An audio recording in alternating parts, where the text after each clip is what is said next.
ازيكم يا حلوين، عاملين ايه؟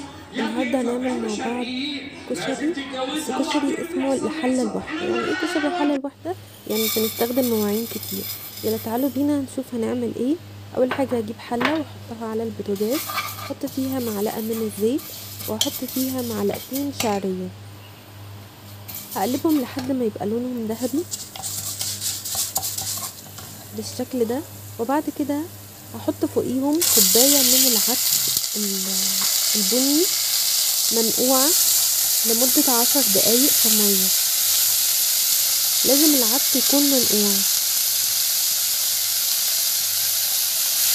هديله تقليبة كده، وبعد كده هحط فوقيه كوباية من الرز الأبيض المغسول وهقلبهم مع بعض كويس.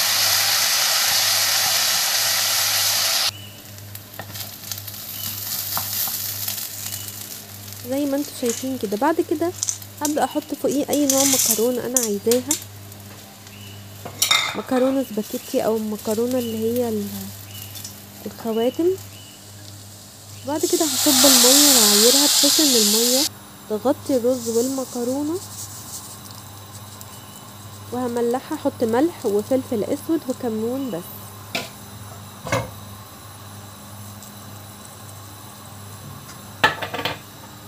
هسيبها انها تغلي غلوة على النار، وبعد كده ههدي عليها النار.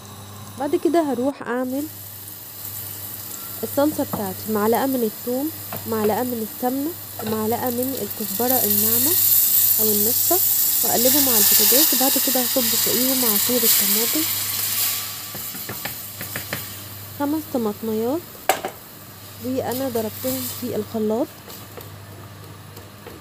هتسيبيهم يتقلبوا شوية لحد ما تسبك الصلصة، وفي الاخر خالص هتضيفي عليها الملح والفلفل والكمون ومعلقة من الخل. بعد كده هتعملي البصل، هتقطعي البصلاية قطع صغيرة مربعات، وبعد كده هتضيفي عليها معلقتين من الدقيق.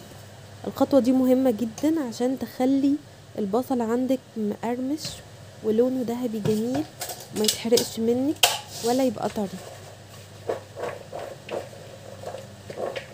تقلبيه كويس كده في الدقيق، وبعد كده تنزلي بيه في زيت الغزير.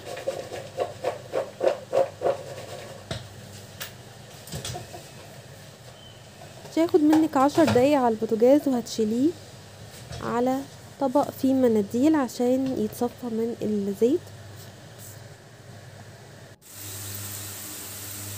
شايفين اللون بتاعه جميل ازاي؟ ما شاء الله.